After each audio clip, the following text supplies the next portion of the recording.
Setiap bisnis besar, setiap ekspansi ambisius, pasti berdiri di atas fondasi kredit. Ini bukan sekedar pinjaman. Ini adalah senjata strategis yang bisa melipat gandakan harta, atau jika salah kelola bisa menenggelamkan perusahaan. Di meja perundingan, bank sebagai kreditor pemegang uang, dan perusahaan menyerahkan aset berharganya sebagai jaminan. Bukan sekedar kertas biasa, tapi adalah jantung perusahaan yang sedang dipertaruhkan dan memiliki resiko besar. Di sini, tanggung jawab kreditur juga diuji. Selama ini, jika ada masalah dalam peminjaman, yang dianggap salah adalah debitur. Kredit macet debitur, jaminan disita itu masalahnya pada debitur. Tetapi, apakah benar kreditur sebagai pihak pemegang kendali modal tidak memiliki cacat hukum?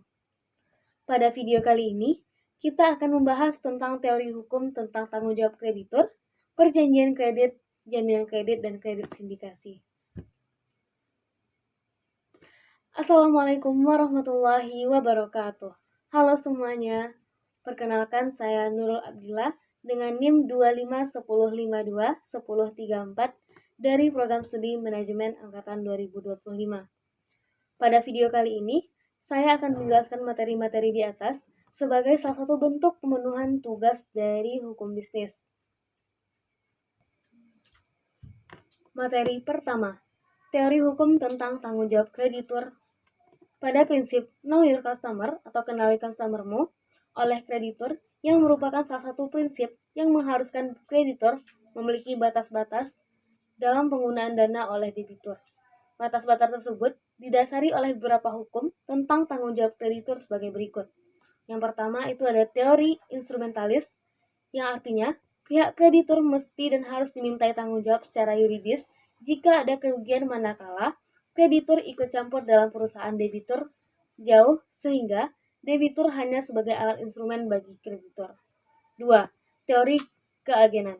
Pada teori ini, kreditur harus dimintai tanggung jawab secara yuridis jika ada kerugian manakala kreditur mempunyai kekuasaan pengontrolan cukup besar terhadap debitur sehingga debitur hanyalah sebagai agen saja bagi kreditur. 3. Teori kemitraan de facto.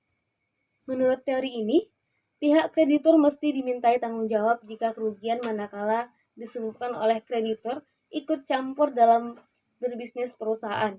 Sedangkan bisa jadi terjadi kemitraan antara kreditur dan debitur meskipun kemitraan tersebut hanya secara de facto. Dalam hal ini, kreditur saling ikut campur dalam bisnis debitur atau ikut campur satu sama lain. 4. Teori perbuatan melawan hukum. Menurut teori ini, kreditur diminta bertanggung jawab jika ada kerugian manakala kreditur melakukan unsur-unsur perbuatan melawan hukum yang merugikan pihak dari debitur. 5. Teori itikat baik. Menurut teori ini, pihak kreditur diminta tanggung jawab secara yuridis jika ada kerugian manakala debitur melakukan tindakan tidak disertai dengan itikat baik. Materi selanjutnya, perjanjian kredit. Secara yuridis, perjanjian kredit dilihat dari dua segi pandang sebagai berikut. Yang pertama, perjanjian kredit sebagai perjanjian pinjam habis pakai. Pada perjanjian kredit sebagai perjanjian pinjam habis pakai, berlaku ketentuan umum tentang perjanjian dan KUH Perdata tentang perjanjian pinjam habis pakai. Pada perjanjian kredit ini, yang dikembalikan adalah nilai dari benda yang dipinjamkan karena benda tersebut habis pakai.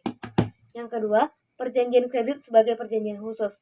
Pada perjanjian ini, tidak ada perjanjian bernama perjanjian KUH Perdata yang disebut dengan perjanjian kredit, tetapi hanya berlaku ketentuan umum dari hukum perjanjian ditambah dengan klausul-klausul yang telah disepakati bersama dalam kontrak yang bersangkutan. Materi selanjutnya, jaminan kredit. Jaminan kredit adalah suatu benda yang dijaminkan oleh debitur atas utangnya. Jaminan ini digunakan untuk berjaga-jaga manakala debitur tidak dapat melunasi hutangnya. Jaminan terdiri dari jaminan bergerak dan tidak bergerak. Jaminan barang bergerak adalah jaminan barang, contohnya seperti kendaraan operasional, motor, dan mobil. Hak dari jaminan ini disebut fidusia, yang badan atau lembaganya adalah Kemenkumham pada Dirjen Pendaftaran Fidusia, yang diatur dalam Undang-Undang Nomor 42 Tahun 1999 tentang jaminan fidusia. 2. Jaminan barang tidak bergerak. jaminan barang tidak bergerak itu contohnya ada rumah dan tanah, yang hak kreditor dalam hal ini disebut sebagai hak tanggungan, yang lembaganya itu adalah Badan Pertanahan Negara, diatur dalam Undang-Undang Nomor 4 Tahun 1996 tentang hak tanggungan atas tanah beserta benda-benda yang berkaitan dengan tanah. Dalam ilmu hukum, diajarkan jaminan dengan beberapa prinsip yuridis bagi suatu jaminan kredit.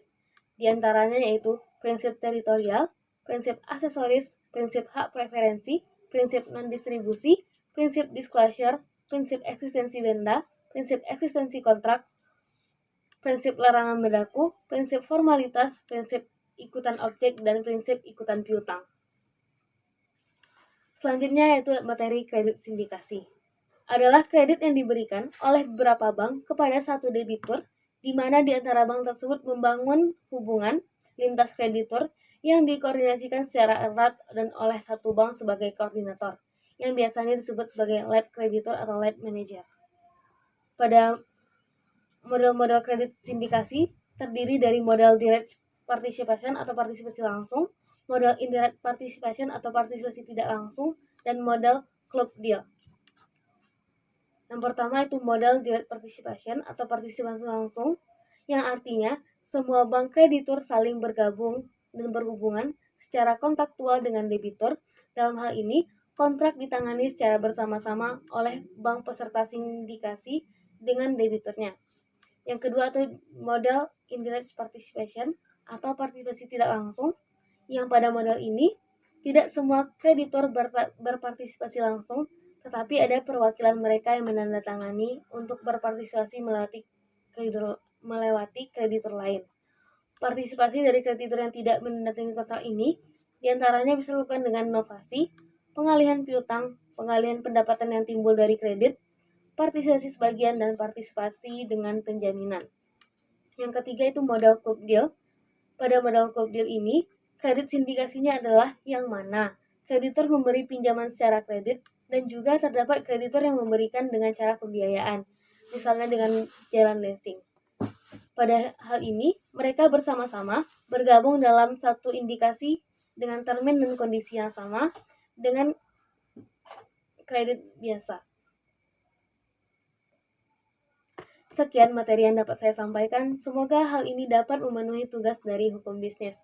Saya sudahi dengan Assalamualaikum warahmatullahi wabarakatuh.